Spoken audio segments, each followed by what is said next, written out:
नमस्कार मित्रों, स्वागत है आपके अपने परिवार टीसीएस पाठशाला में। मैं धर्मेंद्र कुमार स्वागत करता हूं। दोस्तों, हम लोग पढ़ रहे थे भारत की नदियां और भारत की नदियों के बारे में हम लोगों ने डिटेल में एक एक मानचित्र बना के पढ़ लिया था। आज की क्लास में हम लोग संपूर्ण भारत की नदियों को एक बार में रिवीजन करेंगे, ठीक है ना। पूरा स्लाइड के माध्यम से जितना आपको पढ़ाया, मतलब स्लाइड का मतलब यह है कि जितना आपको पढ़ाया गया है उसी चीज को आज हम लोग रिवीजन करेंगे कि कहां से कैसे कैसे क्या क्या प्रश्न पूछे जाते हैं और कैसे कैसे प्रश्न आए हुए हैं, ठीक है। तो चलिए बिना देरी के हम लोग शुरू करते हैं। सबसे पहले हम लोगों ने यही देखा था कि वास्तव में जब हम लोग भारत की नदियों की शुरुआत करते हैं तो सबसे पहले तो हम लोग यही देख लेते हैं कि वास्तव में नदियों का मतलब क्या होता है, ठीक है ना। सबसे पहले तो हम लोग यही बात कर लेते हैं कि वास्तव में नदी कहाँ किसे जाता है। तो हम लोगों ने परिभाषा देखा था कि बहते हुए प्राकृतिक की जगह पे हम लोग थोड़ा सा जोड़ सकते हैं, बहते हुए जल की प्राकृतिक, क्या कहेंगे, तो हम लोग कहेंगे बहते हुए जल की प्राकृतिक एवं निश्चित धारा को क्या कहा जाता है, तो हम लोग कहेंगे नदी कहा जाता है। यानी बहते हुए जल की प्राकृतिक एवं निश्चित धारा को क्या कहा जाता है, तो हम लोग कहेंगे नदी कहा जाता है। और नदियों में कुछ चीजें हम लोगों को समझना होता है। क्या क्या चीजें हैं, ध्यान से समझना। एक तो हो गया उद्गम का मतलब क्या होता है, संगम का मतलब क्या होता है, वितरिका का मतलब क्या होता है, मुहाना का मतलब क्या होता है, नदी बेसन या अपवाह तंत्र का मतलब क्या होता है। ध्यान से समझना, ये आपको बताया गया है। इसका मतलब यह है, ध्यान देना, ये मान लेते हैं कि ये क्या है, ये है कोई पहाड़ी क्षेत्र। ये क्या है, मान लेते हैं ये है कोई पहाड़ी क्षेत्र। तो किसी भी पहाड़ी क्षेत्र से या कहीं से भी जहां से नदी की शुरुआत होती है उसी को उसका उद्गम बिंदु कहा जाता है। इसका मतलब उद्गम जो होता है वह नदी का आरंभ बिंदु होता है, ठीक है ना। और उसके बाद नदी ये ऐसे चली जाती है। तो संगम का मतलब होता है कि एक ऐसा स्थान जहां पर दो या दो से अधिक नदियां आकर आपस में मिलती है, उसी स्थान को क्या कहा जाता है, नदियों का संगम कहा जाता है। मतलब संगम क्या होता है, तो मिलन बिंदु होता है। वितरिका का मतलब क्या होता है, जहां पर कोई एक ही नदी दो या दो से अधिक शाखाओं के रूप में विभाजित हो जाए उसी को उसकी वितरिका कहा जाता है। इसका मतलब मान लेते हैं कि कोई नदी दो या दो से अधिक शाखाओं में विभाजित हो जाती है तो वितरिका का मतलब विभाजन बिंदु होता है। अब मुहाना का मतलब यह कि कोई भी नदी जहां पर समाप्त हो जाती है उसी को उसका मुहाना कहा जाता है। इसका मतलब है कि मुहाना का मतलब होता है अंतिम बिंदु, ठीक है ना। उसके बाद एक चीज और होता है नदी बेसिन अथवा अपवाह तंत्र। और नदी बेसिन और अपवाह तंत्र का मतलब क्या होता है, जैसे मान लेते कि ये कोई नदी ऐसे जा रही है तो इस नदी में जितनी दूर से जल आएगा पूरा का पूरा ना, उस समूचे क्षेत्र को क्या कहा जाता है, उस नदी का बेसिन क्षेत्र कहा जाता है या अपवाह तंत्र कहा जाता है, ठीक है ना। कहने का मतलब है कि कोई नदी, किसी नदी में जितनी दूर से जल आएगा उस पूरे के पूरे क्षेत्र को उसी का क्या कहा जाएगा, नदी बेसिन या अपवाह तंत्र कहा जाएगा, ठीक है ना। और इसी में हम लोगों ने देखा था कि वास्तव में विश्व का सबसे बड़ा नदी बेसिन जो होता है वह अमेजन नदी होता है और भारत का सबसे बड़ा नदी बेसिन जो होता है वह गंगा नदी होता है। लेकिन भारत के बजाय कभी यह कह दे दक्षिण भारत का सबसे बड़ा नदी बेसिन क्या होता है, तो हम लोग कहेंगे गोदावरी नदी होता है। क्या होता है, गोदावरी नदी होता है। और इसी में यदि कभी ये पूछ ले कि विश्व की सबसे लंबी नदी कौन सी है, ध्यान देना, यदि कभी ये पूछ ले कि विश्व की सबसे लंबी नदी कौन सी है तो यहीं पर आप याद रखना विश्व की सबसे लंबी नदी, तो हम लोग कहेंगे विश्व की सबसे लंबी नदी जो हो जाएगी वह हो जाएगी नील नदी। क्या हो जाएगी, नील नदी। लेकिन अगर ये कहते कि विश्व की सबसे बड़ी नदी कौन सी है तब हम लोग कहेंगे, बड़ी नदी की बात किया जाए, जल ढोने के दृष्टिकोण से बात किया जाए तो हम लोग कहेंगे ये हो जाएगी अमेजन नदी। क्या हो जाएगी, अमेजन नदी। और हम लोग जानते हैं नील नदी जो है वह अफ्रीका महाद्वीप में प्रवाहित होती है, लेकिन जो अमेजन नदी है वह कहां पर प्रवाहित होती है, तो हम लोग कहेंगे यह जो है दक्षिण अमेरिका में प्रवाहित होती है। कहां पर होती है, दक्षिण अमेरिका में प्रवाहित होती है। यहीं पर एक पॉइंट आपको और याद रखना है जो वो है मुख्य एवं सहायक नदियां। मुख्य एवं सहायक नदी, ये आपको नहीं बताया गया था, ध्यान से समझना। मुख्य एवं सहायक नदियां, जहां पर दो या दो से अधिक नदियां आपस में मिलती हैं तो जिस नदी का तल नीचे होता है उसी को मुख्य नदी कहा जाता है, और जिस नदी का तल ऊपर होता है उसी को सहायक नदी कहा जाता है। इसका मतलब जहां पर दो या दो से अधिक नदियां मिलेंगी, जिस नदी का तल सबसे ज्यादा नीचे होगा वो मुख्य होगी, बाकी सहायक हो जाएंगे। इसका मतलब यह है कि हम लोग मुख्य की बात करेंगे तो हम लोग कहेंगे मुख्य में क्या होता है, तो हम लोग कहेंगे तल जो होता है वह नीचे होता है। क्या होता है, तो हम लोग कहेंगे तल जो होता है वह नीचे होता है, और बाकी अन्य क्या हो जाएंगे, तो हम लोग कहेंगे उसकी सहायक नदियां हो जाएंगी। चलिए आगे देखते हैं। फिर आगे हम लोगों ने पढ़ा था सिंधु नदी तंत्र को, हम लोग सीधा सीधा प्रश्न की ही बात करेंगे। सिंधु नदी तंत्र की बात किया जाए तो हम लोगों ने यह देखा था कि वास्तव में सिंधु नदी का उद्गम कहां से होता है, तो सिंधु नदी का उद्गम कैलाश पर्वत पर स्थित बोखरचू ग्लेशियर से होता है, और यह बोखरचू ग्लेशियर जो है वह चेमायुंग ग्लेशियर का भाग है, और यहां से प्रवाहित होते हुए ये पूरा का पूरा ऐसे चली जाती है और पाकिस्तान में कराची के पास अपना मुहाना बनाती है। और यह पूछा जाता है कि सिंधु की दाएं हाथ की सहायक नदी कौन सी है, बाएं हाथ की सहायक नदी है। इस चीज को ध्यान से समझना। मान लेते हैं कि ये नदी ऐसे ऐसे जा रही है तो ये क्या हो जाएगा, ये तो हो जाएगा बायां, और ये क्या हो जाएगा दायां। तो इधर से जो नदी आके मिलेगी वो हो जाएगी बाएं हाथ की सहायक नदी, उधर से जो आकर मिलेगी वो हो जाएगी दाएं हाथ की सहायक नदी। इसका मतलब यह है कि देखा जाए तो दाएं हाथ की सहायक नदियों में गलवान नदी, नुब्रा नदी, श्योक नदी, गिलगित नदी, स्वात नदी, काबुल नदी, कुर्रम नदी, तोची नदी, गोमल नदी, कुंदर नदी, झोब नदी, ये देखा जाए तो कहीं ना कहीं इसके दाएं हाथ की सहायक नदियां हैं। और इधर से देखा जाए जास्कर नदी, झेलम नदी, चिनाब, राबी, ब्यास, सतलज, ये क्या है, ये इसके बाएं हाथ की सहायक नदियां हैं। ठीक है ना। बाकी किस किस नदी का क्या क्या उद्गम होता है इसको तो हम लोगों ने आगे चल के लिखा ही है, तो उसको भी हम लोग धीरे धीरे पूरा डिटेल में पढ़ेंगे। बस इतना ध्यान से इसमें समझना। बस चलिए हम लोग आगे देखते हैं। और यदि आगे बढ़ते हैं तो हम लोगों ने सिंधु नदी को बढ़िया से डिटेल में लिखकर भी समझा है कि सिंधु नदी का उद्गम बोखरचू ग्लेशियर से होता है जो कि कैलाश पर्वत पर है, और यह बोखरचू ग्लेशियर जो है किसका भाग है, तो हम लोग कहेंगे चेमायुंग ग्लेशियर का भाग है। और इसी बोखरचू ग्लेशियर को तिब्बत में सिंगी खंबान या शेरमुख के नाम से जाना जाता है। किसके नाम से जाना जाता है, तो हम लोग कहेंगे सिंगी खंबान या शेरमुख के नाम से जाना जाता है।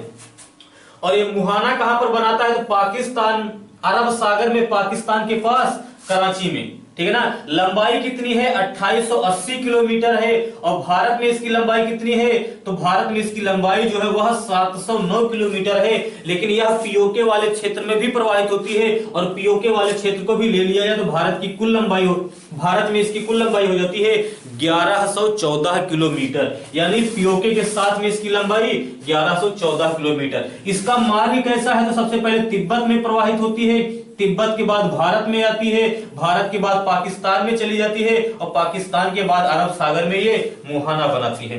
भारत में देखा जाए तो ये दमचौक जिले में प्रवेश करती है। उसके बाद चिल्लास जिले से ये क्या करती है, पाकिस्तान में चली जाती है, और पाकिस्तान में ही अटक नामक स्थान पर ये सबसे पहले कहां पर उतरती है, जमीन पर उतरती है।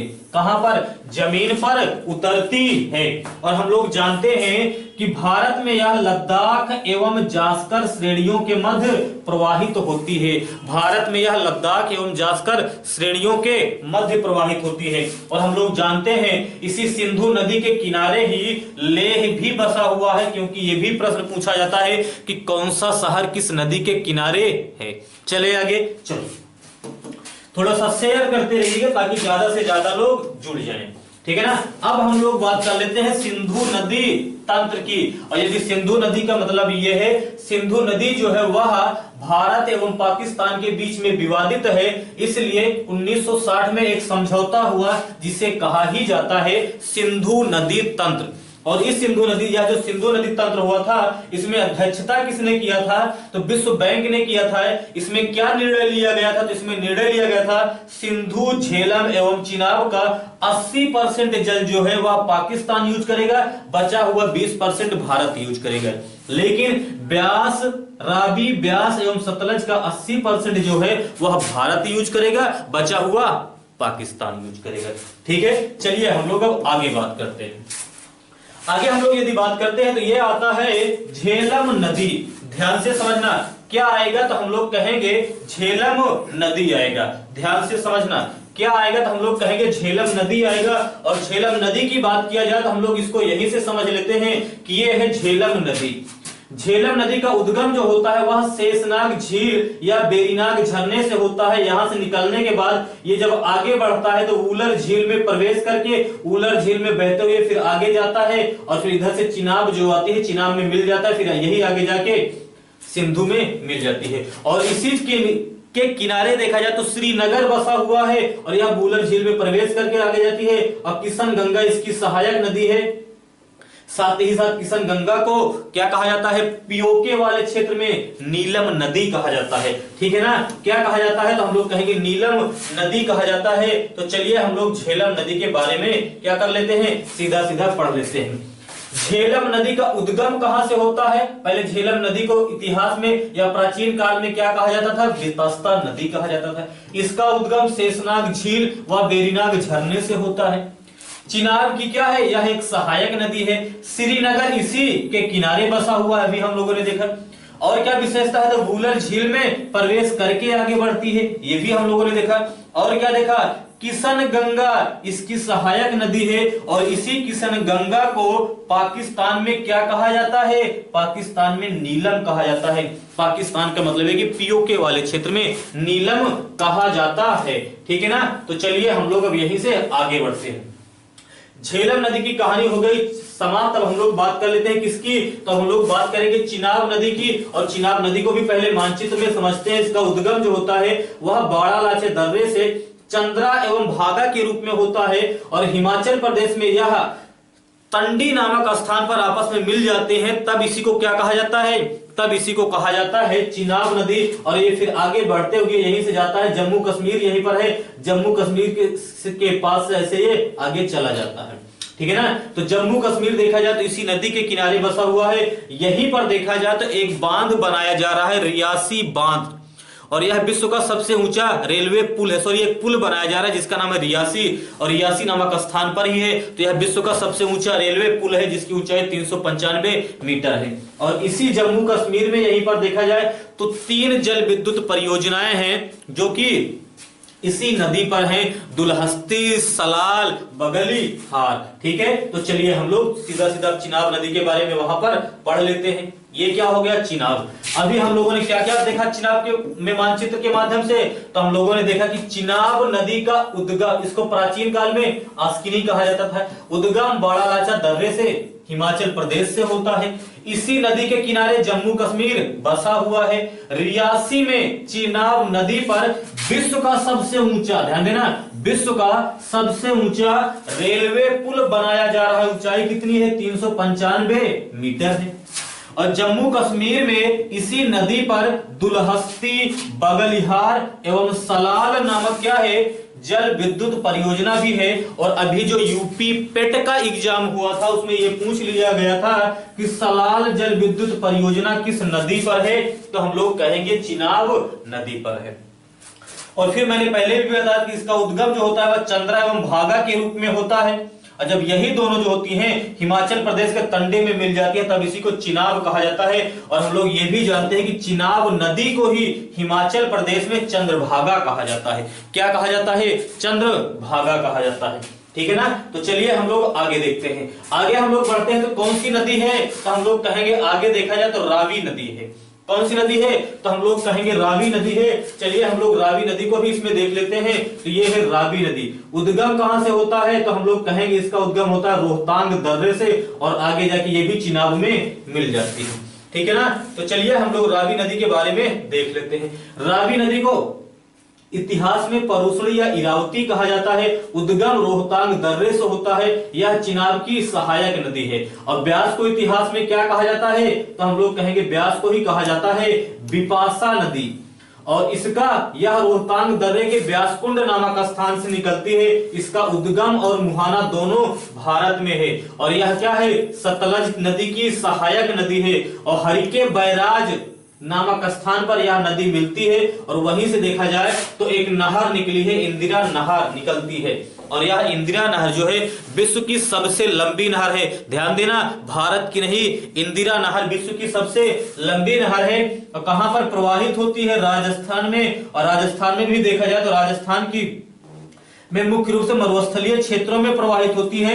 और इसी नदी के किनारे देखा जाए तो बहुत ही ज्यादा खेती वगैरह की जाती है, इसलिए इसी को मरुस्थल की गंगा कहा जाता है। तो इसी चीज को आप इसमें भी देख सकते हो कि इसका उद्गम और मुहाना दोनों भारत में ही है। और इन 5 नदियों को एक साथ में क्या कहा जाता है? पंचनद कहा जाता है। मतलब झेलम, चिनाब, रावी, ब्यास, सतलज को क्या कहा जाता है? पंचनद कहा जाता है। और इन पंचनदों में देखा जाए तो एकमात्र ऐसी नदी है क्या? ब्यास, जिसका उद्गम और मुहाना दोनों भारत में है।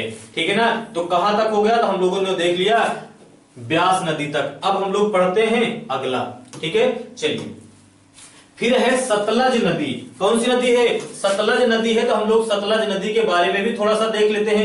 ये वाला है सतलज नदी। इसका उद्गम जो होता है वह कैलाश पर्वत पर स्थित राकस ताल व राक्षस झील से होता है। इसी को राकस ताल भी कहा जाता है, इसी को राक्षस झील भी कहा जाता है। और यहां से निकलने के बाद यह सिपकीला दर्रे के माध्यम से भारत में प्रवेश करती है। और फिर ये आगे जाके यहीं पर, यहां पर सिंधु नदी से क्या करती है? हम लोग कहेंगे मिल जाती है। ठीक है ना? तो चलिए हम लोग सिंधु नदी के बारे में भी क्या कर लेते हैं? लिख लेते हैं। इतिहास में इसी को शताद्री कहा जाता है। उद्गम क्या होता है? बहुत इंपॉर्टेंट है, कैलाश पर्वत पर स्थित राकस ताल से आगे जाके सिंधु की सहायक है। और क्या कहेंगे? तो हम लोग कहेंगे, ध्यान से समझना, और क्या कहेंगे? तो हम लोग कहेंगे सिपकीला दर्रे से क्या करती है?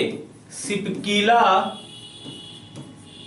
दर्रे से क्या करती है? तो हम लोग कहेंगे सिपकीला दर्रे से भारत में प्रवेश करती है। क्या करती है? तो हम लोग कहेंगे भारत में प्रवेश करती है। ठीक है ना? चलिए हम लोग आगे बढ़ते हैं। फिर हम लोग जानते हैं नदियों में ही एक चीज होता है जिसे कहा जाता है दोआब। दो नदियों के बीच के क्षेत्र को क्या कहा जाता है? तो दो नदियों के बीच के क्षेत्र को कहा जाता है दोआब। दो मतलब दो नदियों के बीच के क्षेत्र को क्या कहा जाता है? तो हम लोग कहेंगे दोआब कहा जाता है। और हम लोग जानते हैं यदि उत्तर से दक्षिण की ओर एक सीक्वेंस में जाएंगे तो सबसे पहले सिंधु, फिर झेलम, फिर चिनाब, फिर रावी, फिर ब्यास, फिर सतलज। और सिंधु एवं झेलम के बीच के क्षेत्र को क्या कहा जाता है? झेलम एवं चिनाब के बीच को क्या कहा जाता है? चिनाब एवं ब्यास के बीच को क्या कहा जाता है? यही आपको लिखा गया है। तो दोआब क्या होता है? तो हम लोग कहेंगे दो नदियों के बीच के क्षेत्र को क्या कहा जाता है? तो हम लोग कहेंगे दोआब कहा जाता है। क्या कहा जाता है? दोआब। और सिंधु एवं झेलम के बीच के क्षेत्र को क्या कहा जाता है? सिंध सागर दोआब कहा जाता है। झेलम और चिनाब के बीच के क्षेत्रों को क्या कहा जाता है? तो चाज दोआब कहा जाता है। चिनाब और रावी के बीच के क्षेत्रों को क्या कहा जाता है? तो रचना दोआब कहा जाता है। और रावी एवं ब्यास के बीच के क्षेत्रों को क्या कहा जाता है? बारी दोआब कहा जाता है। ब्यास और सतलज के बीच के क्षेत्रों को क्या कहा जाता है? तो हम लोग कहेंगे बिष्ट दोआब कहा जाता है। इस चीज को भी आप याद रखिएगा। और मैंने बताया कि झेलम, चिनाब, रावी, ब्यास एवं सतलज को क्या कहा जाता है? पंच नद कहा जाता है। क्या इन पंच नदों में सिंधु नदी शामिल है? हम लोग कहेंगे नहीं शामिल है। क्या कहेंगे? नहीं शामिल है। ठीक है, चलिए हम लोग आगे बढ़ते हैं। आगे देखा जाए तो कौन सी नदी आती है? हम लोग कहेंगे ब्रह्मपुत्र नदी आती है। इसके बारे में चलिए डिटेल में पहले मैप में समझ लेते हैं। यदि ये मैप आपको बनाना नहीं आता है तो मैंने इसके लिए अलग से क्लासेज ली है जिसमें पूरा का पूरा आपको बताया है कि एक एक नदियों के बारे में क्या क्या चीजें होती हैं, कैसे बनाया जाता है। ठीक है, वहां से आप इस चीज को सीख सकते हो। ठीक है, तो चलिए हम लोग देखते हैं। सिंधु नदी का उद्गम जो होता है, सॉरी ब्रह्मपुत्र नदी का उद्गम जो होता है वह कैलाश पर्वत पर स्थित आंसी ग्लेशियर या मानसरोवर झील से होता है। और यहां से निकलने के बाद ये तिब्बत वाले क्षेत्र में प्रवाहित होते हुए यहां पर आती है और अरुणाचल प्रदेश में नामचा बरवा पर्वत के पास यूटर्न लेते हुए यांग्याप दर्रे के माध्यम से क्या करती है? यांग्याप दर्रे के माध्यम से भारत में प्रवेश करती है। और अरुणाचल प्रदेश में इसी को क्या कहा जाता है? तो अरुणाचल प्रदेश में इसी को कहा जाता है दिहांग। और जब ये असम में आ जाती है तो असम में इसी को क्या कहा जाता है? तो इसी को असम में कहा जाता है ब्रह्मपुत्र। और फिर यही नदी जो होती है बांग्लादेश में प्रवेश कर जाती है तो बांग्लादेश में क्या कहा जाता है? बांग्लादेश में इसी को कहा जाता है जमुना। और इधर से एक मेघना नदी मिल जाती है तब इसी को मेघना कहा जाने लगता है। और इधर से देखा जाए तो गंगा की वितरिका जो होती है वो पद्मा आ जाती है, बाकी ये हुगली वगैरह तो है ही, इसके बारे में हम लोग आगे देखेंगे। अब ये पूछ ले कि सिंधु नदी के दाएं हाथ की सहायक नदी कौन सी है, बाएं हाथ की सहायक नदी है। अब ये देखो ये ऐसे जा रही है, इसका मतलब ये है बायां, ये क्या है दायां। तो इधर से कोई आके मिलेगा तो बाएं हाथ की सहायक, इधर से कोई आके मिलेगा तो दाएं हाथ की सहायक। तो इधर से देखो दिबांग, लोहित, दिसांग, धनसिरी, केलांग, कपली, क्या है दिबांग, लोहित, दिसांग, धनसिरी, केलांग, कपली, ये क्या है तो हम लोग कहेंगे बाएं हाथ की सहायक नदियां हैं। इधर देखा जाए तो हम लोग कहेंगे सुबनसिरी, खेरकुटिया, केमांग, मानस, संकोच, ये देखा जाए तो तिस्ता, ये क्या है, ये हम लोग कहेंगे दाएं हाथ की सहायक नदियां हैं। यदि आपको यहां पर दिक्कत आए कि यहां तो सिर्फ KH लिखा है, KM लिखा है, M लिखा है, तो उसका मतलब ही मैंने यहां पर आपका लिखा हुआ है। ठीक है, चलो आगे देखते हैं। इसी चीज को हमने यहां पर लिखा है, क्या क्या लिखा है ध्यान से समझना। सबसे पहले आपके यहां पर लिखा गया है, ध्यान से समझना, ब्रह्मपुत्र नदी, इसकी लंबाई कितनी है तो हम लोग कहेंगे इसकी लंबाई है 2900 किलोमीटर। उद्गम कहां से होता है, आंशिक ग्लेशियर या मानसरोवर झील से होता है, जो कि कैलाश पर्वत पर है।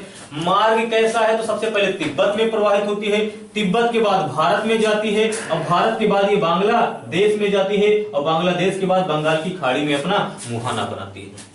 तिब्बत में इसी को किस नाम से जाना जाता है तो तिब्बत में इसी को सांगपो के नाम से जाना जाता है। जब भारत में जाती है तो भारत में यह 2 राज्यों में ही प्रवाहित होती है, एक अरुणाचल प्रदेश और असम में। अरुणाचल प्रदेश में इसी को क्या कहा जाता है तो दिहांग कहा जाता है, और अरुणाचल प्रदेश में यह नदी जो है यांग्याप दर्रे के माध्यम से प्रवेश करती है। यांग्याप दर्रे को ही ब्रह्मपुत्र नदी का प्रवेश द्वार कहा जाता है। और जब असम में देखा जाए तो असम में इसी को क्या कहा जाता है तो हम लोग कहेंगे ब्रह्मपुत्र कहा जाता है। और असम में ही देखा जाए तो एक पुल बनाया गया है, बोगीबिल बिल पुल, ठीक है ना, ब्रह्मपुत्र नदी पर ही। और देखा जाए आगे, विश्व का सबसे बड़ा नदीय द्वीप क्या है, विश्व का सबसे बड़ा नदीय द्वीप जो कि माजुली नदीय द्वीप है, कहां पर है तो ब्रह्मपुत्र नदी में पर ही है। कहां पर है, ब्रह्मपुत्र नदी पर, किस राज्य में तो असम राज्य पर है। ठीक है ना, तो चलिए स्क्रीनशॉट लेना है तो जल्दी से स्क्रीनशॉट लेते चलिए, बाकी आपके टेलीग्राम चैनल पे आप कमेंट बॉक्स के माध्यम से बताइएगा, भिजवा दिया जाएगा। ठीक है ना, चलिए इसके क्या देख रहे हैं, अब हम लोग देख लेते हैं इसके दाएं हाथ की सहायक नदी एवं इसके बाएं हाथ की सहायक नदी। ये आपको बताने की जरूरत है कि बाएं हाथ की सहायक नदी कौन सी है, दाएं हाथ की सहायक नदी है। ये तो अभी हम लोगों ने मानचित्र में ही देख लिया ना भाई, ये इधर से दाएं हाथ की, इधर से बाएं हाथ की सहायक नदी। इसी चीज को चाहे वहां से समझो चाहे यहां से समझो, दिबांग, लोहित, दिसांग, धनसिरी, केलांग, कपली, सुबनसिरी, खेरकुटिया, केमांग, मानस, संकोच, तिस्ता, एक क्रम भी आपको याद रहेगा। ठीक है, चलो आगे चलते हैं। भूपेन हजारिका पुल, ध्यान देना, भूपेन हजारिका पुल जो है वह किस नदी पर है तो लोहित नदी पर है। और हम लोग जानते हैं कि लोहित नदी को ही खूनी नदी भी कहा जाता है, क्यों, क्योंकि इसमें लाल कण के अवसाद पाए जाते हैं। ठीक है ना, और भूपेन हजारिका पुल जो है वह लोहित नदी पर है।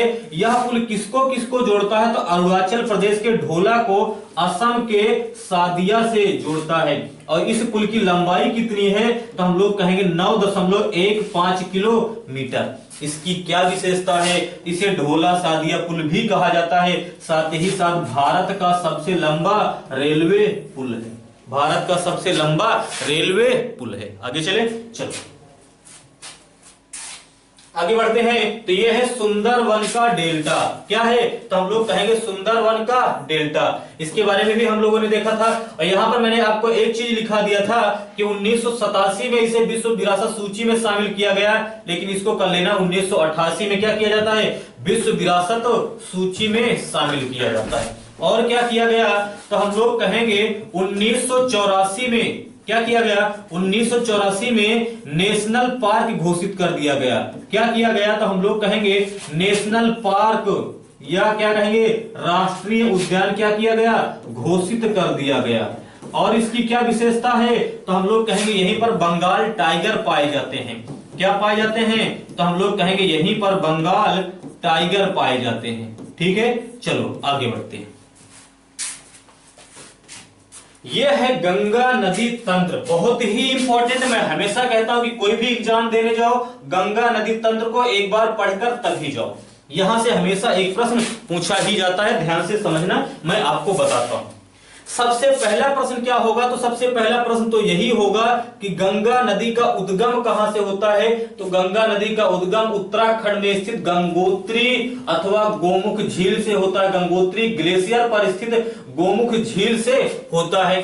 शुरुआत में इसका क्या नाम होता है? तो हम लोग कहेंगे शुरुआत में इसका नाम होता है भागीरथी। और यही भागीरथी जब आगे बढ़ती है और देवप्रयाग नामक स्थान पर अलकनंदा नदी आकर इसी से मिल जाती है, तब इसी को क्या कहा जाता है? गंगा कहा जाता है। इसका मतलब भागीरथी एवं अलकनंदा का मिलन बिंदु क्या है?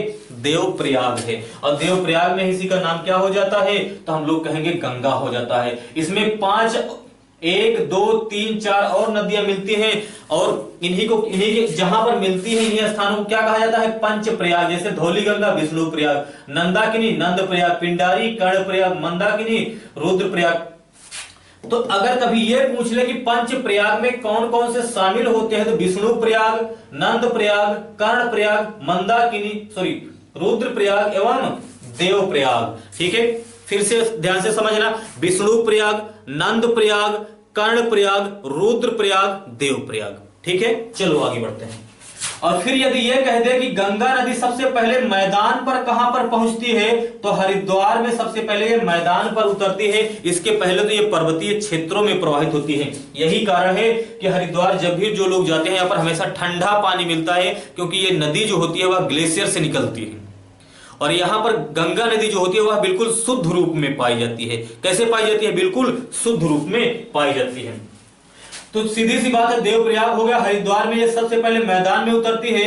उत्तर प्रदेश के किस जिले में सबसे पहले प्रवेश करती है? तो हम लोग कहेंगे उत्तर प्रदेश के बिजनौर जिले में सबसे पहले प्रवेश करती है। और फिर ये आगे जाती है तो एक नदी आके मिलती है रामगंगा। रामगंगा गंगा की प्रथम सहायक नदी है। तो गंगा की प्रथम सहायक नदी रामगंगा, गंगा की प्रथम सहायक नदी रामगंगा। और रामगंगा कहां पर मिलती है? कन्नौज में मिलती है। इसकी विशेषता यह है कि यह उत्तराखंड में स्थित जिम कॉर्बेट नेशनल पार्क के मध्य से होकर गुजरती है। और हम लोग जानते हैं कि Jim Corbett national park Bharat का पहला नेशनल पार्क है। पहले इसी का नाम हुआ करता था हैली नेशनल पार्क, फिर इसी का कर दिया गया जिम कॉर्बेट नेशनल पार्क, अब इसी का नया नाम कर दिया गया है रामगंगा नेशनल पार्क। क्या कर दिया गया है? रामगंगा नेशनल पार्क कर दिया गया है। और यहीं से जो नदी आती है यही गंगा की प्रथम सहायक नदी है। फिर आगे जाओगे तो प्रयागराज में एक नदी आके मिलती है और इस नदी का नाम क्या है? तो हम लोग कहेंगे यमुना नदी है। यमुना नदी का उद्गम कहां से होता है? तो बंदरपुर ग्लेशियर से होता है। लेकिन जब इसका उद्गम होता है ना, उस समय इसका क्या नाम होता है? तो उस समय इसका नाम होता है टोंस। क्या होता है? टोंस नाम होता है। और टोंस नदी आगे बढ़ती है तो इधर से एक नदी आती है गिरी। गिरी एवं टोंस नदियों के मिलने पर इसी को क्या कहा जाता है? यमुना नदी कहा जाता है। क्या कहा जाता है? यमुना नदी कहा जाता है। और ये आगे बढ़ती है तो इधर से इसकी एक सहायक नदी आके काली नदी मिल जाती है। और फिर ये आगे बढ़ती है तो यहां से एक नदी का उद्गम होता है जिसका नाम क्या है? जिसका नाम है चंबल नदी। जनाकाव पहाड़ी से होता है। और चंबल नदी की सहायक है क्षिप्रा और इसकी सहायक नदी है बनास, इसी की सहायक नदी है कालीसिंध नदी। और यह जो है इटावा में देखा जाए तो यमुना में जाके मिल जाती है। यहां से एक नदी जाती है बेतवा नदी, विंध्य श्रेणी से निकल के जाती है और हमीरपुर में क्या करती है? यमुना की सहायक बन जाती है। और यहां से देखा जाए तो कैमूर श्रेणी से निकल के केल नदी जाती है और ये बांदा के पास देखा जाए तो यमुना की सहायक बन जाती है। ठीक है, तो यहां तक की कहानी हो गई समाप्त। और अगर कभी ये पूछ ले गंगा की एकमात्र ऐसी सहायक नदी जिसका उद्गम किसी मैदानी भाग से होता है, तो वह है गोमती नदी। गंगा की एकमात्र सहायक नदी जिसका उद्गम किसी मैदानी भाग से होता है तो गोमती नदी है। कहां से होता है? पीलीभीत के फुलहर झील से होता है, जो गाजीपुर में गंगा की सहायक बन जाती है।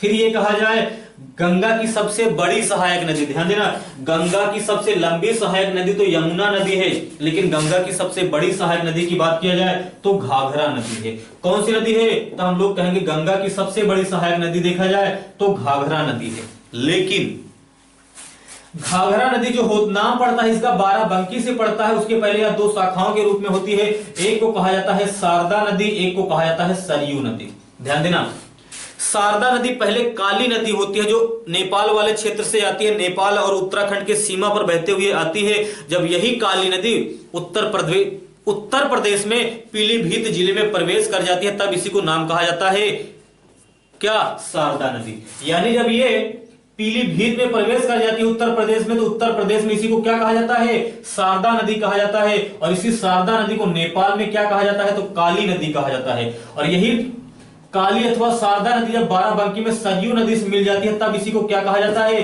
घाघरा नदी कहा जाता है। क्या कहा जाता है, घाघरा नदी कहा जाता है। और इसी सरयू नदी के किनारे ही अयोध्या बसा हुआ है। और यह घाघरा नदी जो है कहां पर, तो हम लोग कहेंगे यह घाघरा नदी जो होता है वह छपरा में, कहां पर, तो हम लोग कहेंगे छपरा नामक स्थान पर गंगा की सहायक बन जाती है। और इसके थोड़ा सा और आगे जाओगे तो इधर एक नदी है जिसका नाम क्या है, सोन नदी। सोन नदी जो है वह जाके पटना में गंगा की सहायक बन जाती है। और इसका उद्गम जो होता है वह मैकाल पर्वत की सर्वोच्च चोटी अमरकंटक से होता है। इधर से इसकी एक सहायक नदी है रिहंद नदी। प्रश्न ये पूछा जाता है प्रायद्वीपीय भारत की कौन सी नदी है जो उत्तर भारत की ओर बहते हुए जाके पटना में गंगा की सहायक बन जाती है, तो हम लोग कहेंगे सोन नदी है। सोन नदी जो है वह अमरकंटक से निकल कर उत्तर की ओर प्रवाहित होते हुए जाके पटना में गंगा की सहायक बन जाती है। ठीक है, चलिए फिर इधर से आगे तो गंडक नदी है जो कि सोनपुर या हाजीपुर में अपना गंगा में मिल जाती है। यहीं पर बूढ़ी गंगा भी आती है। फिर जो सबसे फेमस नदी है ना वो ये है, मार्ग बदलते हुए आ रही है। और इस नदी का नाम है सप्तकोसी नदी अथवा कोसी नदी। इसका उद्गम जो होता है वह गोसाई धाम ग्लेशियर से होता है। जब इस नदी का उद्गम होता है यह 7 धाराओं के रूप में निकलती है, इसलिए कोसी नदी को ही सप्तकोसी नदी भी कहा जाता है। और यह पूरे विश्व में अपना मार्ग बदलने के लिए क्या है, फेमस है। और इसी के कारण बिहार में बहुत ज्यादा शोक आता है। यह विनाशकारी नदी भी इसी को कहा जाता है, इसलिए इसी को बिहार का शोक भी कहा जाता है। क्या कहा जाता है, इसी नदी को बिहार का शोक भी कहा जाता है। आगे बढ़ने पर मालदा नामक स्थान पर, कहां पर मिलती है ये, तो भागलपुर या कुर्सेला में। आगे जाओगे तो मालदा नामक स्थान पर एक नदी आके मिलती है जिसका नाम है महानंदा।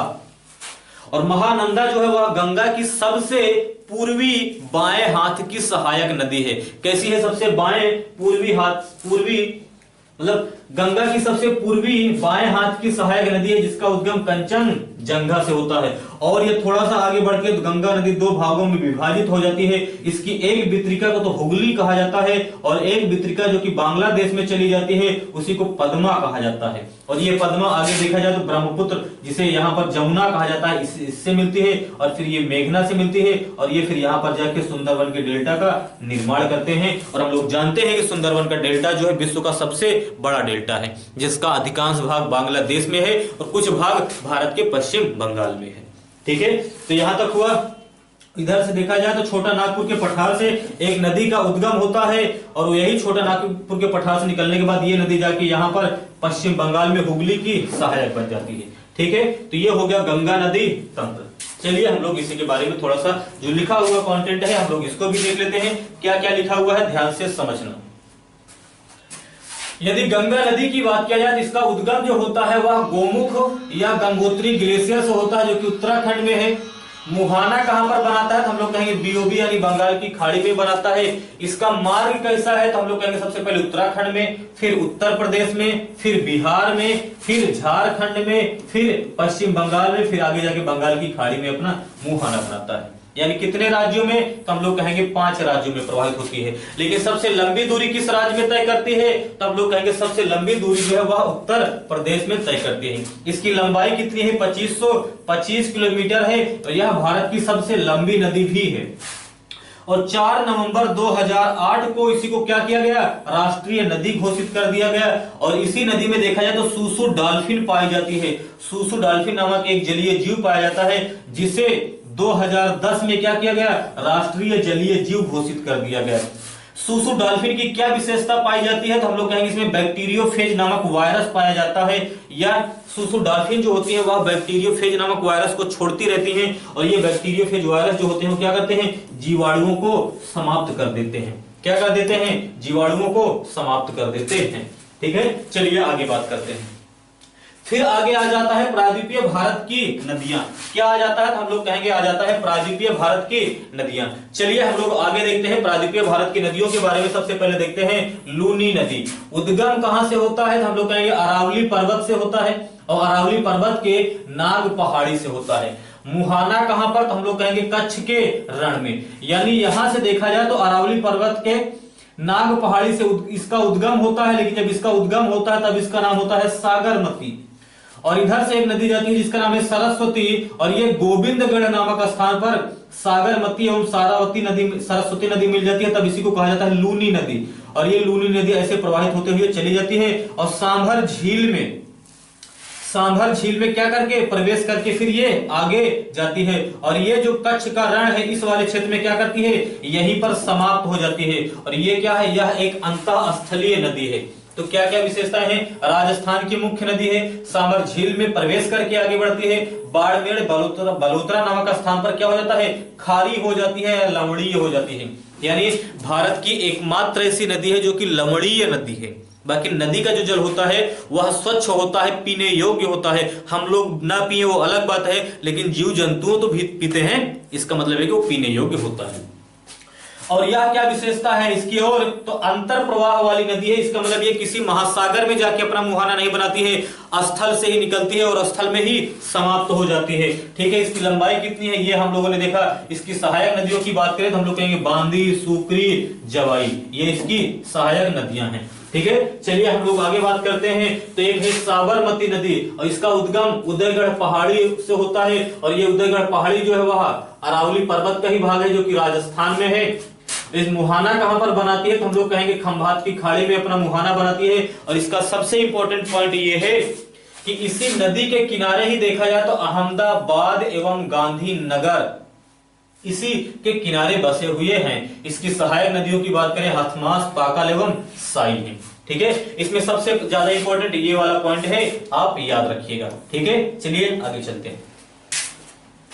और यदि आगे बढ़ते हैं तो फिर कौन सी नदी आती है? तो हम लोग कहेंगे फिर आती है माही नदी। कौन सी नदी आती है? तो हम लोग कहेंगे माही नदी आती है। और माही नदी का उद्गम जो होता है वह विंध्य श्रेणी मध्य प्रदेश से होता है। और किस जिले के किस गांव से? तो धार जिले के मिंड गांव से होता है। याद रखना, किस गांव से? मिंड गांव से होता है। कभी कभी पूछ लेगा माही नदी का उद्गम कहां से होता है, और वहां पर विंध्य श्रेणी देगा ही नहीं, मिंड दे देगा, तो मिंड या मिंडा गांव से होती है।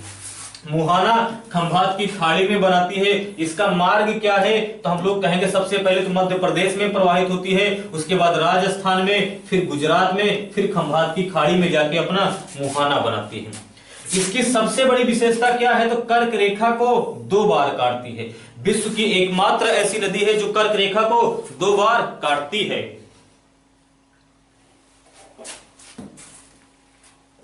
क्या करती है? तो कर्क रेखा को 2 बार काटती है। इसी को बांगड़ की गंगा भी कहा जाता है, और राजस्थान के दक्षिणी भाग में प्रवाहित होती है, इसलिए इसी को दक्षिण राजस्थान की गंगा भी कहा जाता है। ठीक है, आगे चले। अच्छा, ये वाली रेखा तो कर्क रेखा, मतलब माही नदी कर्क रेखा को 2 बार काटती है। तो ये बताओ मकर रेखा को 2 बार कौन सी नदी काटती है? और ये बताओ कि भूमध्य रेखा को 2 बार कौन सी नदी काटती है? ठीक है ना, कमेंट बॉक्स के माध्यम से आप बताइए। चलिए आगे चलते हैं। फिर आगे आने पे आता है कौन सी नदी? तो हम लोग कहेंगे ये है नर्मदा नदी। नर्मदा नदी का उद्गम कहां से होता है? तो हम लोग कहेंगे मैकाल पर्वत पर स्थित अमरकंटक चोटी से होता है।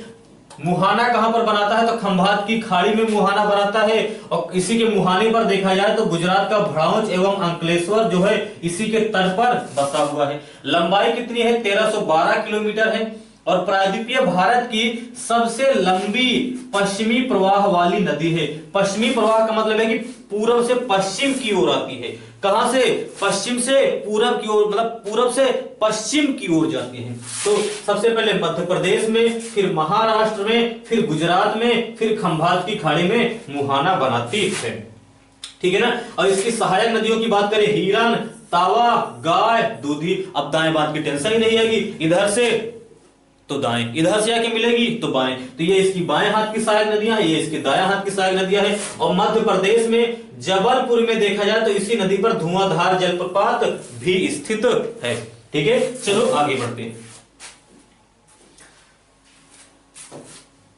ठीक है।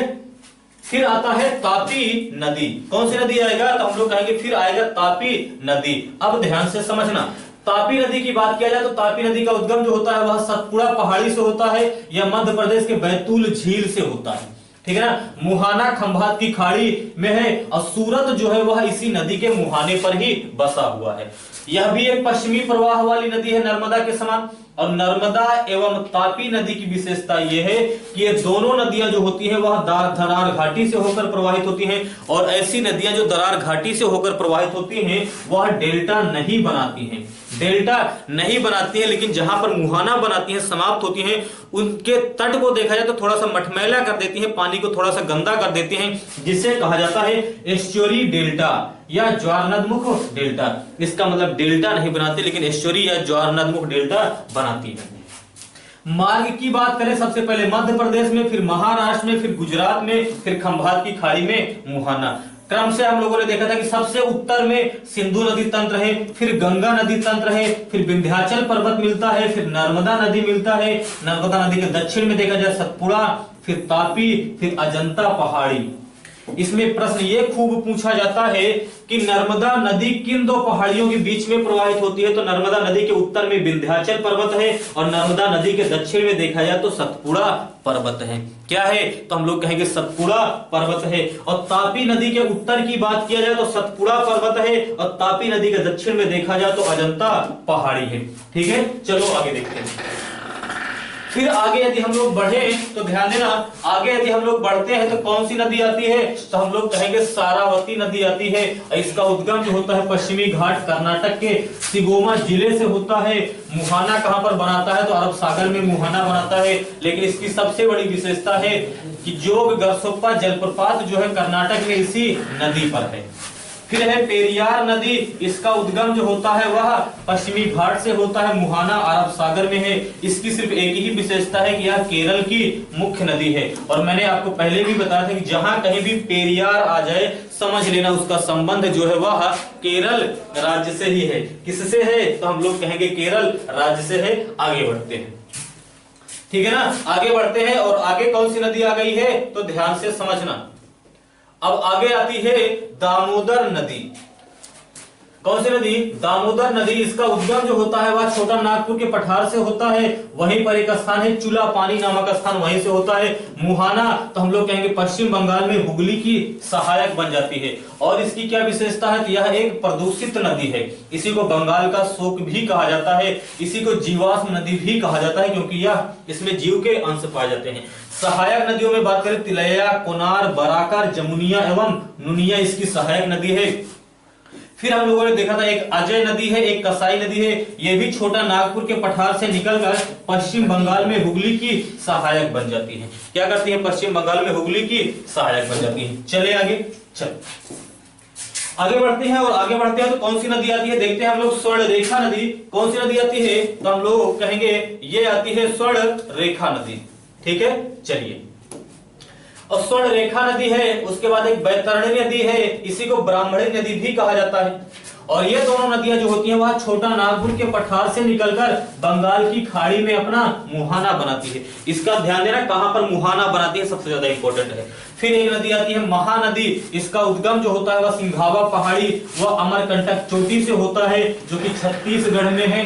मुहाना कहां पर बनाती है? तो हम लोग कहेंगे उड़ीसा में देखा जाए तो कटक नामक एक स्थान है, वहीं पर अपना मुहाना बनाती है। ठीक है ना, यानी बंगाल की खाड़ी में उड़ीसा के कटक नामक स्थान पर यह अपना मुहाना बनाती है। इसी को उड़ीसा का शोक भी कहा जाता है। इसकी सहायक नदियों की बात करें, ध्यान से समझना। इसकी यदि ये कहा जाए इसकी सहायक नदियां कौन सी हैं, तो हम लोग कहेंगे इसकी सहायक नदियों में देखा जाए तो शिवनाथ, हसदो, मांड, इब, तेल, जोंक, लोग। ठीक है, चलो आगे बढ़ते हैं। फिर हम लोगों ने इसी को मानचित्र में भी थोड़ा सा हम लोग अगला नदी पढ़ते हैं। और ये कौन सी नदी है? तो हम लोग कहेंगे ये है गोदावरी नदी। कौन सी है? ये गोदावरी नदी है। इसका उद्गम कहां से हो रहा है? महाराष्ट्र के त्र्यंबक ग्लेशियर से हो रहा है। फिर ये आगे बहते हुए जाके आंध्र प्रदेश में 2 शाखाओं में विभाजित होकर वहीं पर अपना मुहाना बनाती है। इसकी सहायक नदियों की बात करें, पेनगंगा, वेनगंगा, वर्धा, प्राणहिता, इंद्रावती, सबरी, सिलेरू है। ठीक है ना। और इधर से देखा जाए तो ये दाएं हाथ की दाएं हाथ की सहायक नदी है जिसका नाम क्या है, मंजीरा नदी, और इसी मंजीरा नदी पर ही निजाम सागर बांध स्थित है। ठीक है, अब ये तो दिक्कत नहीं आ रही कि दाएं हाथ की सहायक नदी कौन सी है, बाएं हाथ की सहायक नदी है कौन सी है। भाई इधर से जाएगा तो हम लोग ऐसे सोचेंगे कि इधर से आएगा तो बाएं हाथ की, इधर से आएगा तो दाएं हाथ की। अगर इधर से कोई नदी ऐसे जा रही है तो इधर से आएगी तो बाएं हाथ की, इधर से आएगी तो दाएं हाथ की। तो ये नदी ऐसे जा रही है, इसका मतलब ये इसकी बाएं हाथ की सहायक नदियां और ये इसकी दाएं हाथ की सहायक नदी है। चलो आगे चलते हैं। इसी के बारे में हम लोगों ने देखा था कि वास्तव में ये कौन सी नदी के बारे में हम लोग देख रहे हैं, तो हम लोग कहेंगे गोदावरी नदी के बारे में।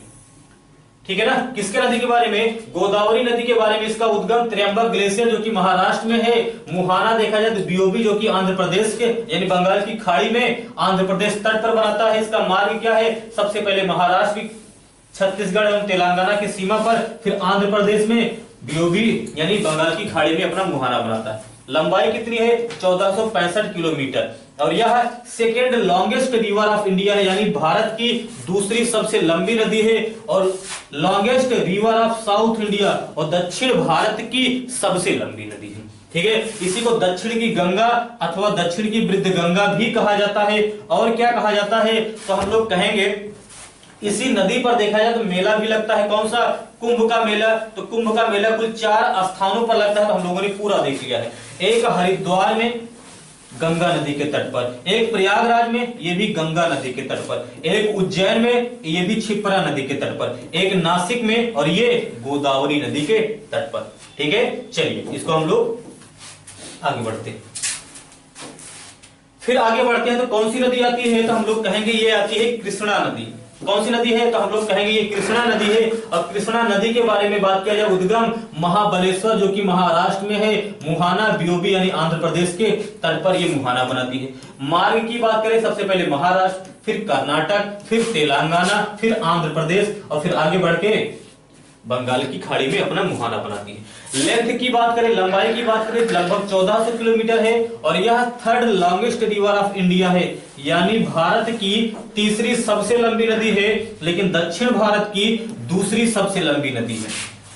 इसकी बाएं हाथ की सहायक नदियों में बात करें, कोयना, भीमा, मूसी है, घाट, और दाएं हाथ की सहायक नदियों की बात करें, घाट प्रभा, मालप्रभा एवं तुंगभद्रा है। ठीक है ना, चलिए हम लोग अब आगे बढ़ते हैं।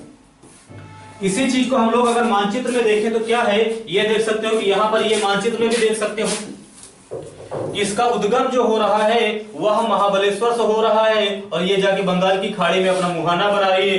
कोयना, भीमा, मूसी, घाट प्रभा, मालप्रभा, तुंगभद्रा इसके दाएं हाथ की इसकी सहायक नदियां हैं, और इसी मूसी नदी के किनारे ही हैदराबाद बसा हुआ है। ठीक है, और हम लोगों ने देखा था कि गोदावरी एवं कृष्णा के बीच के क्षेत्र को क्या कहा जाता है, केजी बेसिन क्षेत्र कहा जाता है।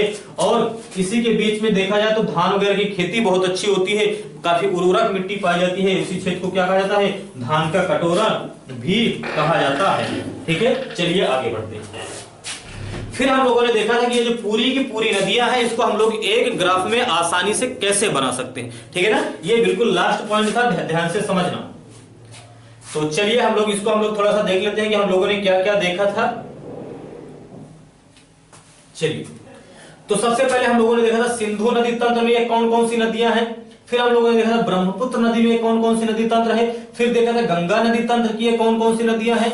और फिर ये लूनी नदी हो गया, फिर ये साबरमती, माही नदी, नर्मदा, तापी। फिर हम लोगों ने देखा था गोदावरी, कृष्णा, कावेरी, ये देखा जाए तो सारावती, ये देखा जाए तो पेरियार नदी, ये देखा जाए तो बेंगई नदी। ठीक है ना, यदि आपने नदियों को ध्यान से पढ़ा होगा तो इसके बारे में भी आप समझ जाओगे। ठीक है, तो ये था पूरा का पूरा नदियों का रिवीजन। समझ में आया? उम्मीद करते हैं यदि आपने ध्यान से समझा होगा तो आपका 1 सेकंड भी टाइम इसमें बेकार नहीं जाएगा। हर 1 सेकंड में आपने कुछ न कुछ नया सीखा होगा। ठीक है, तो चलिए इसी बहाने आपका नदियों का रिवीजन भी हो गया। अभी आपकी नदियां समाप्त नहीं होगी, अभी हम लोग नदियों में और भी कुछ नई नई चीजें पढ़ेंगे और प्रश्न को भी हल करेंगे।